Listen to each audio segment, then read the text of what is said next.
Breaking news જ્યાં ખેડામાં ડાકોર મંદિર પાસે મીઠાઈની દુકાનમાં આગની ઘટના છે।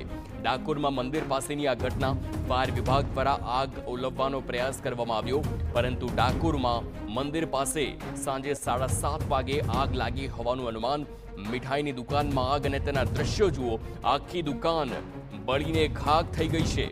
જો કે આગ કેવી રીતે લાગી તે હાલ તપાસનો વિષય, પરંતુ જે પ્રકારની આગ છે લોકોમાં દોડધામ મચી અને શક્યતા કે એક દુકાનમાંથી બીજી દુકાનોમાં પણ આગ પ્રસરી હોય તેવું હાલ પ્રાથમિક દ્રષ્ટિએ આ દ્રશ્યો જોઈને લાગી રહ્યું છે।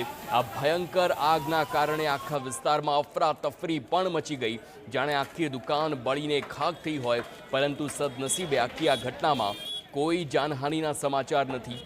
જે પ્રકારે શનિવારનો દિવસ અને ત્યારે ભક્તોની પણ ભીડ હોય અને તેવામાં ડાકોરમાં સાંજે 7:30 વાગે મીઠાઈની દુકાનમાં આ ભીષણ આગની ઘટના, જે પ્રકારે આ આગના જે દ્રશ્યો જોઈ શકાય છે, આગની જ્વાળાઓએ સૌ કોઈને જાણે ડરાવી દીધા છે।